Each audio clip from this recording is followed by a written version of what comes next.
Judgment.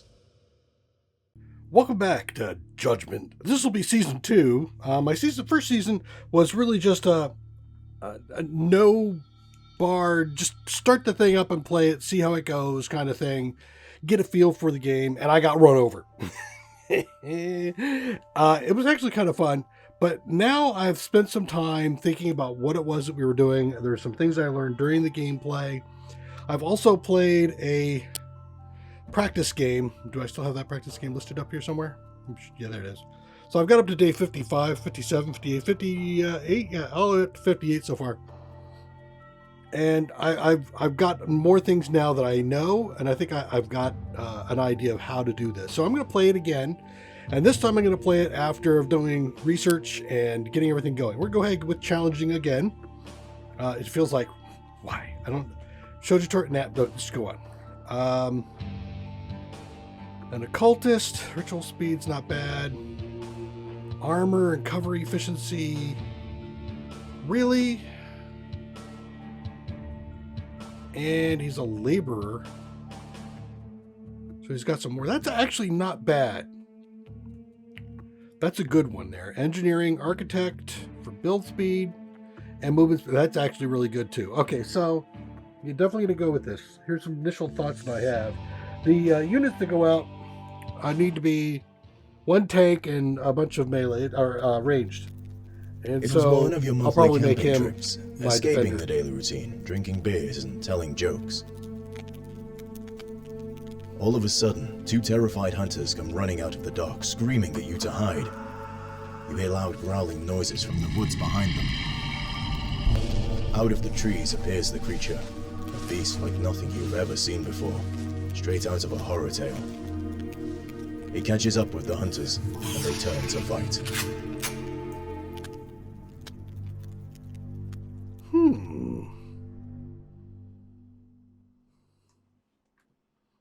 All right. So this initial part is really just getting you ready to go. Here they come. While your small group quickly hides amongst the trees, the 2 hunters check their weapons one last time.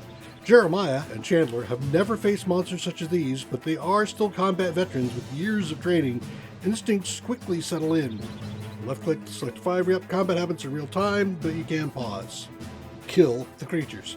So, where are pause? I got 2 guys. Let's take a quick peek at them. What kind of skills do you have? You have nothing here. Actually, this is...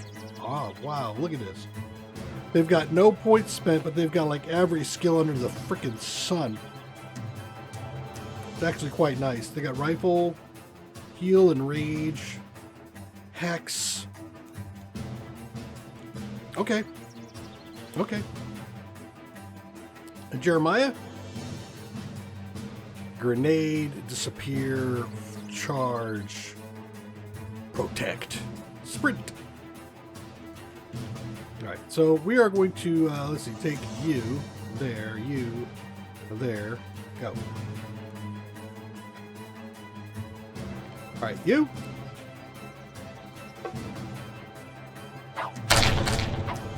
Nice. God, you are beating the heck out of people. All right. Just in time. I'm going to throw on a heal here. He's going to, boop. Yep, I timed that just right. All right, the next batch is going to come in from the top, right? Nope, yeah, right there. The hunters hear more creatures emerging from the woods. Breathless and scared, they prepare to defend themselves against another wave. These creatures can attack from afar. Ducking behind cover such as the ruin of the old car nearby can increase your protection from ranged attack as well as increased accuracy. Hunters have skills and equipment that can grant some special combat abilities. When a survivor is selected, his active abilities appear in the top of the screen. That's these things appear. All right, so you around the corner. You around the corner. All right, so you gonna go ahead and what do I got here? I got some possessed. I got some reapers. You are gonna go protect yourself. Okay.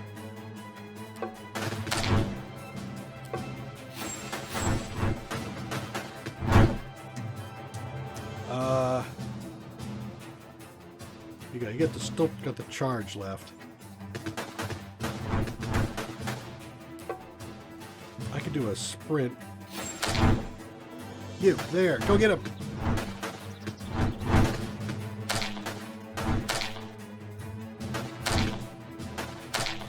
Nice. Get back here. Jeremiah, carrying a blade, is well suited to be the frontline defender, while Chandler, with his hunting rifle, is better at attacking from afar. Survivors with ranged weapons suffer a penalty of both attack and defense when attacking enemies adjacent to them, which is why I charged them. Alright.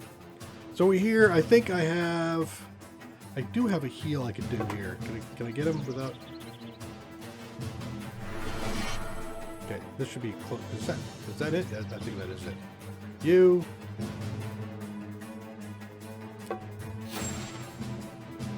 Get that hellhound. Good deal. Whoop!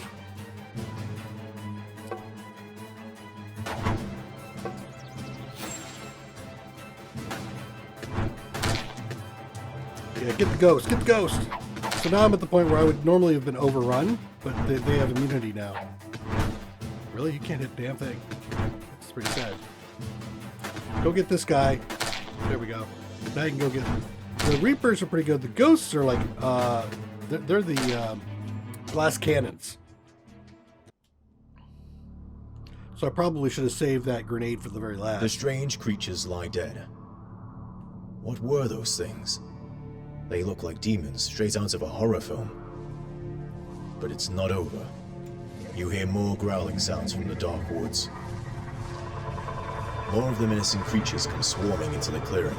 The hunters are surrounded and yell at you to run. You waste no time and do as they say.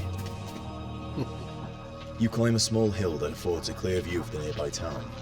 It is already burning. You can hear the sound of growling and panicked screams carried across the wind. The creatures are everywhere. Going back is not an option. You decide to move away from the town, deeper into the woods. You find a remote clearing where you decide to regroup and try to figure out what just happened.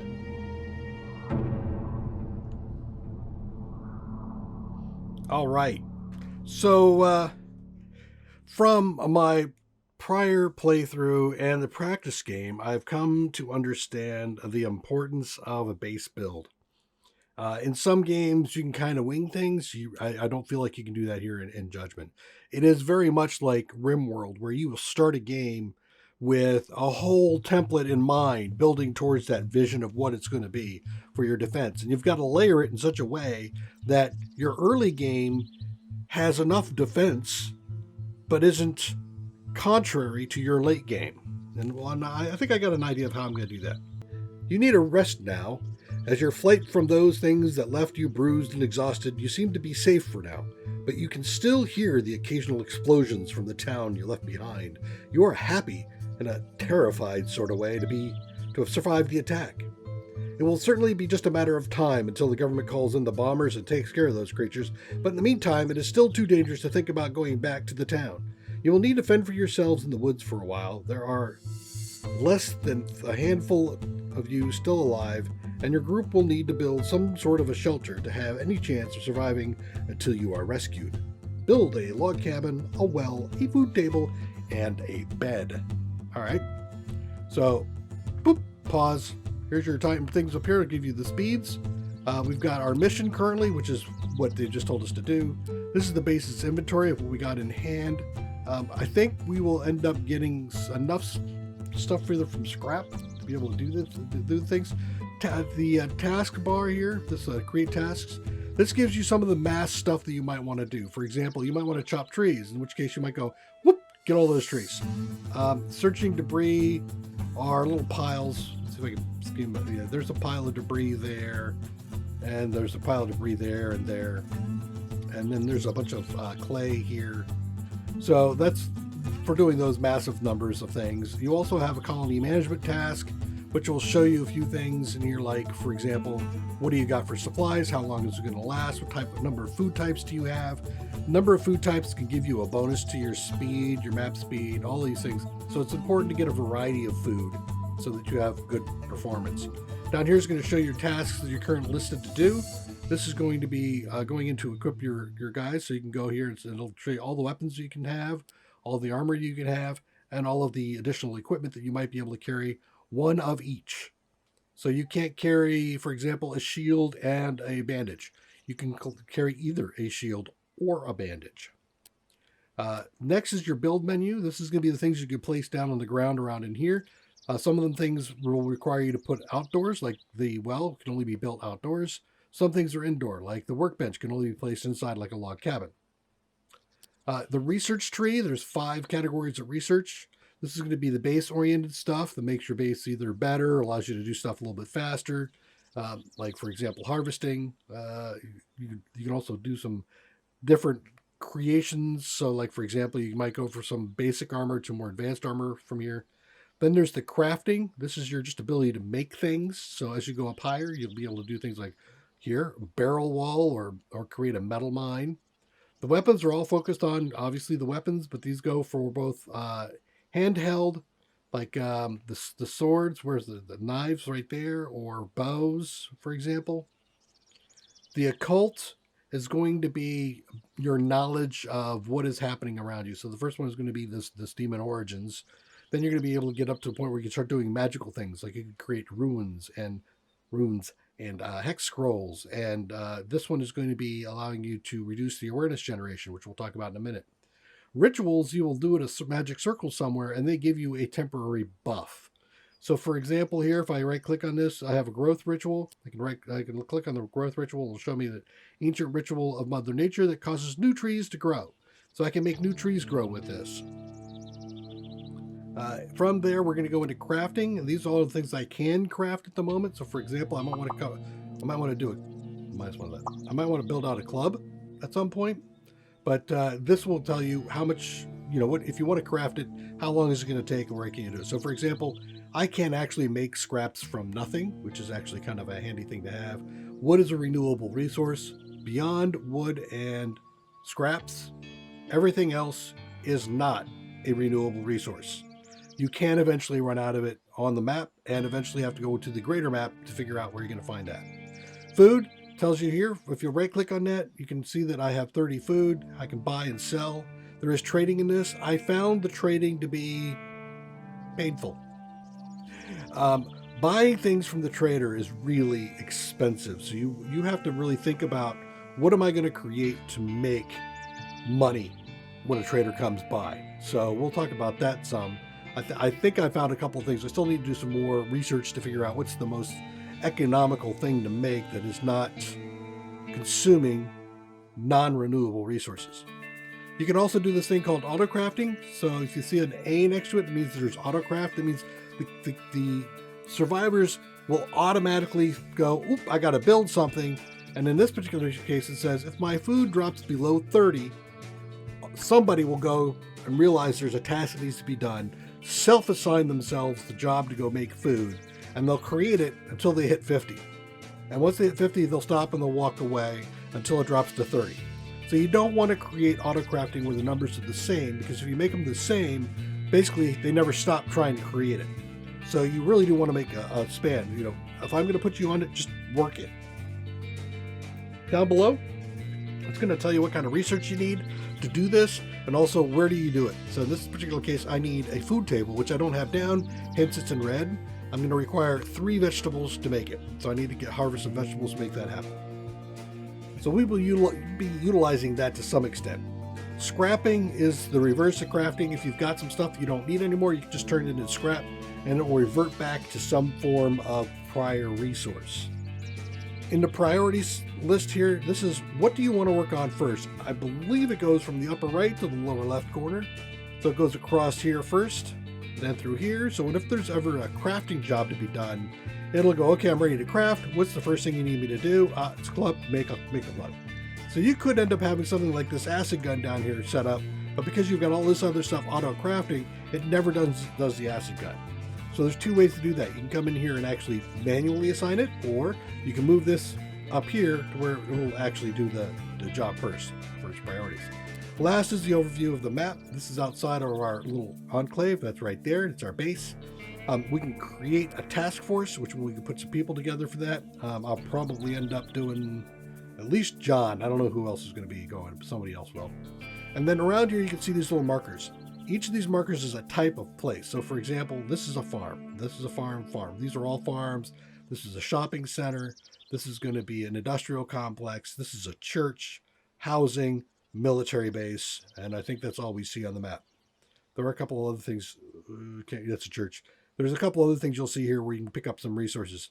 There are resources that are area specific. You're not going to see any of that right here, but you will see that once we get into like forest, where you can find resin, sand areas where you can find metals and the like. You can also go in here and search for anything. So anything on the map, all of those things that are on the map are here. So like, for example, I can click on the special location and it'll show me that one special location, which is here. Special locations are usually associated with your current mission. You can click on a none to get everything back out. But if I'm like, oh, I need food, now I can see there's food at this farm, and this farm. I don't need to go clicking around the map to look for stuff. That is a great tool. I'm really glad that they left that in there. And then, of course, you can look at your inventory to see what it is I might need. Doesn't look like I have a lot of food. So, yeah, food, like that. All right, let's go back to here, back there. And then let's get back into base view. Up in the right-hand corner, we're going to see our current inventory. It is going to show us things like how much food do we have. It does not list... It gives you your total number like of salads. But if I have salads and sandwiches and whatever, this number doesn't seem to be equating to the total amounts of food you have, just like salads. This is water. You're going to need water for your survivors. Scrap, research for science, and occult research for your the occult aspects. So if you go back underneath here, occult and rituals all use occult research. Base crafting of weapons uses regular research. Both of those are going to be done at different places. Our menu for doing other things. Minimap shows us everything on this current map that we're on, so we can see what's going on. I can see if there's things coming in from different directions. We're not going to go through all those things there. This is going to be your area that's going to tell you some. It's your log of what's happening, and then you've got your different characters here in a small form. If you click on them, you can see more about them. You can also come in here, for example, John, who's the defender. I can come in here, and I can rename John if I want to tank, for example. So now I know one of the things is John is going to be my tank. I, in the last episode, didn't do that really, but I found that it is advantageous. Come underneath here, look at this guy's start. This build speed as an architect and is nimble means he's going to be able to move around and do crafting and building. So I'm going to want to keep pushing crafting and building up here. Maximum number of skill points you're going to get is 12. So keep that in mind. Your first 4 come reasonably quickly. The next 8 come much more slowly. So focus on whatever you want this guy to do. So in this particular case, for example, on him, the tank, I'm going to probably do something like, he's already got an armor bonus. So I might go down his resilience path.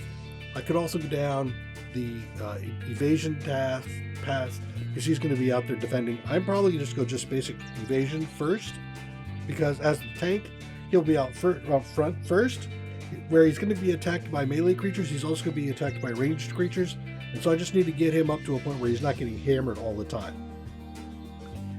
With that, I'm going to go ahead and leave that alone. Let's see, Grady here. He's the ritual speed, so I'm going to rename Grady to Ritual at the moment. And then Albert is going to be Construct. Okay. So now at a site, I can look down here and go, okay, I need this guy to work on that. I need this guy to go over here to do this. I need that guy to go over there.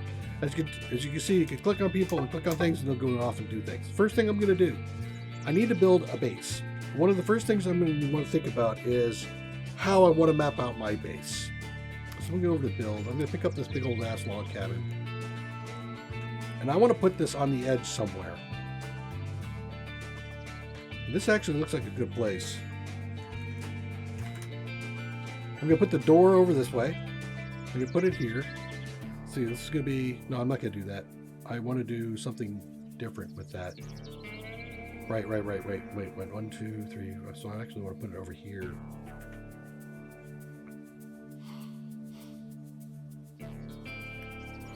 I'm thinking here is going to be good, right there.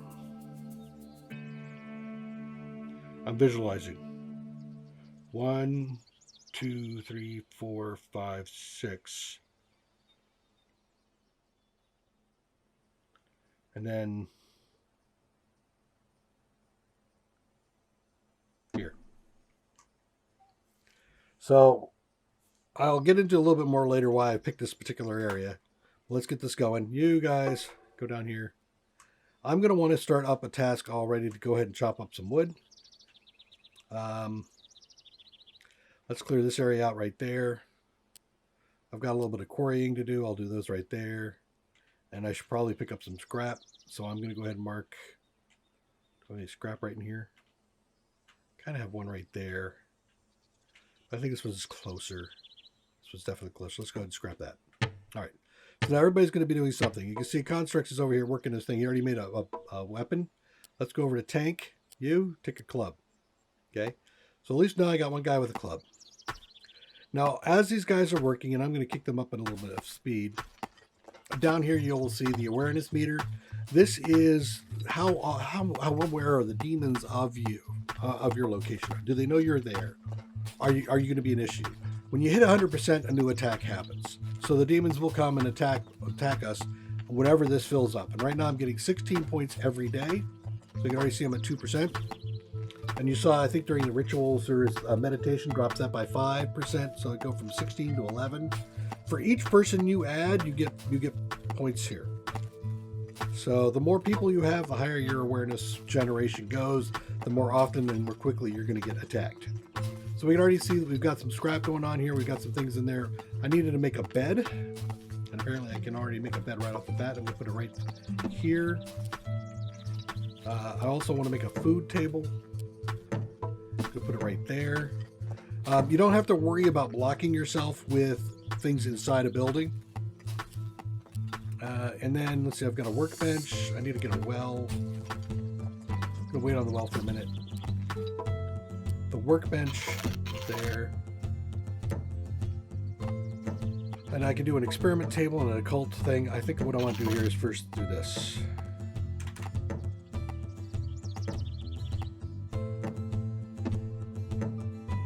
Put those in there. So what I'm doing now is I'm starting to build up RimWorld style a wall.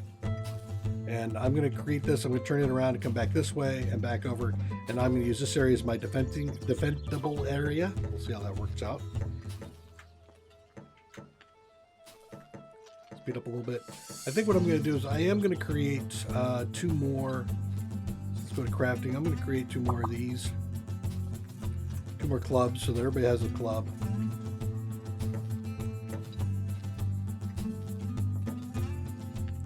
Construct, he's tired, so his energy is down. He's going to go sleep on this bed and his energy will come back up. While you're sleeping, you will also regenerate health. You don't regenerate health otherwise unless you've got a perk for it. This is how much food his nutrition is going, so as it comes down and it gets down to 0, he'll go over here, grab some food, eat it. This is his experience level, so when it hits the upper part, he'll get something he can do. Like I'll get a point, and that point I can spend on my skills somewhere in here. And generally speaking, look at whatever you have coming in and try to augment that for a bonus. So stack your bonuses. Don't spread them out. You don't want to be a jack of trades in this game. You want to have focus. Just like in RimWorld, we have one person being the super crafter and one person being the super researcher. Same thing here. All right. I'm going to want to put an experiment table in here. I'm almost to the point where I've got all the mission stuff here. I got the log cabin, the food table, the bed. Now I need to do is a well.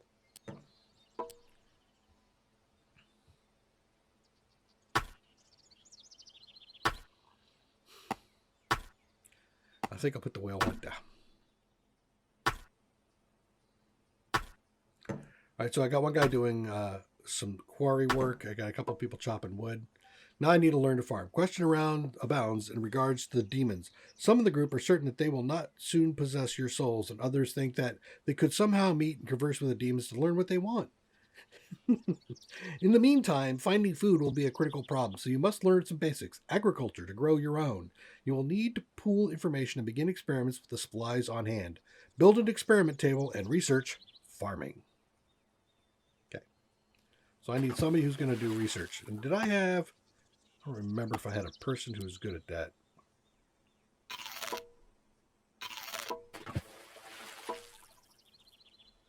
I'm not going to go that way. Escape. Escape. All right. Did I have anybody? I had you, Ritual. You suck at research, so you're not being a research person. And you've got build speed. Right, so it's going to be Ritual Guy who's going to do it. So the way I do that is I can click on here, I can go underneath the priorities, see Ritual. He's got a priority. He's also got scientific research up there, so that's going to help. This is going to give me a percentage on his bonus on how fast he can do it. So instead of doing it at the regular speed, he's going to be 60% faster. It also tells me that he prefers this task. So if he's doing this, he'll get 3 times the experience that somebody else doing this would get. So you want to look around and see, well, where are all those things? Well, here's some here. I know I got a research, an occult guy. So I'll put that up there. I'm going to put this down here too. Training, somewhere up there. Scouting, yeah. But I'm going to leave you up by the farming as well. Got water. I'll do water there. Quarry and... you like research? Really?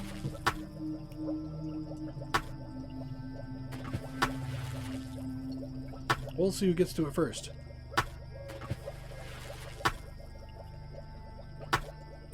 Who liked... did somebody like quarry? Yeah, Construct likes quarry. And actually, you're faster at quarrying too. Yeah, this is working out fine.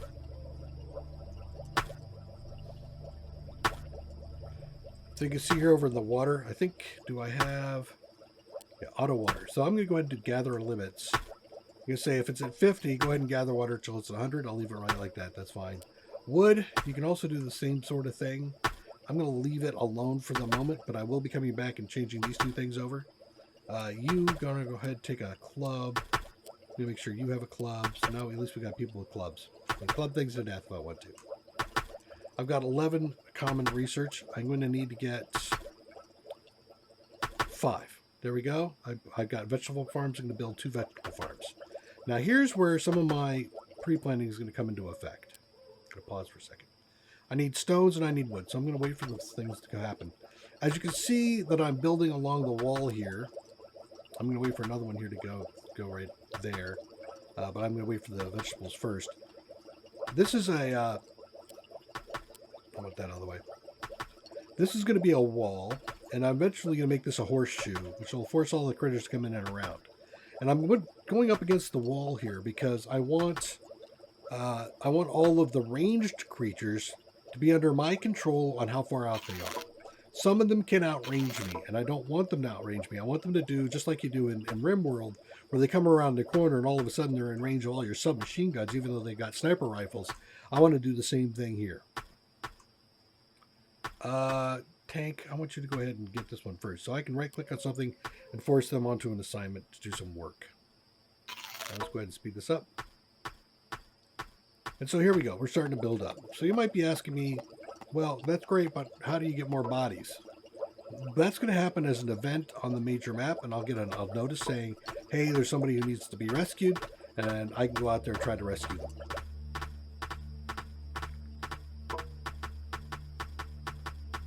Did I get the... you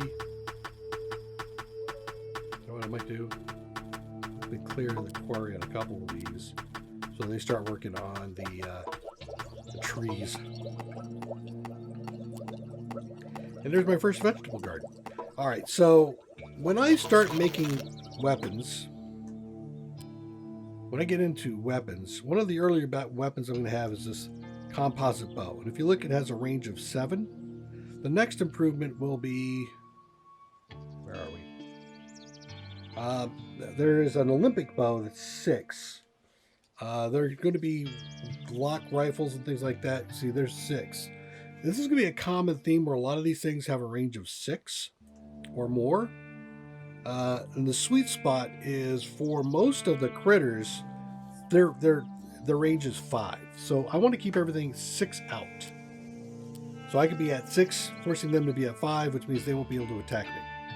So let's go ahead and take a look at this. So I'm thinking they'll come around here. The first green spot is going to be blocked walls, and I want to be 6 away. 1, 2, 3, 4, 5, 6. So I want everything to come through here.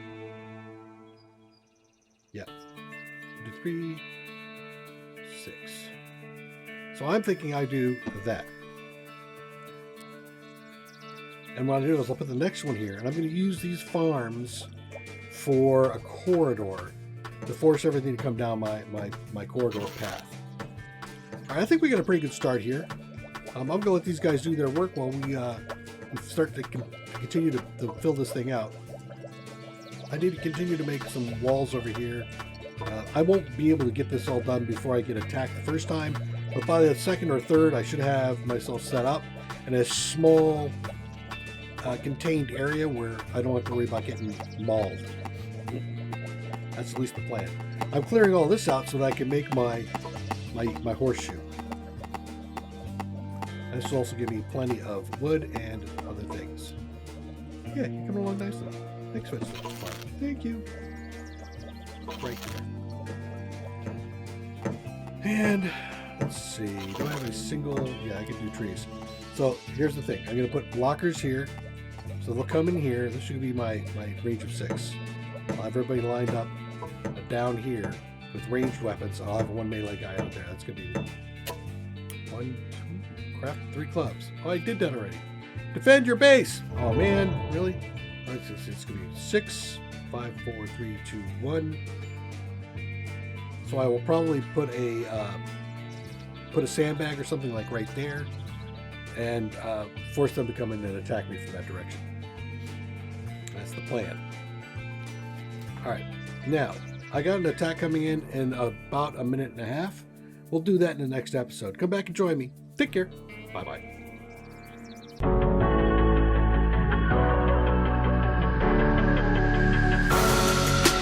Creeping through the shadows in the corners of your mind. I go where the wind blows. I run but I don't hide. I hear the call of the wild, whispering the name. No, I can't be tamed. My heart belongs to the night. I'm alone, I'm alone, I'm a lone wolf. I'm a lone wolf. I'm a lone wolf.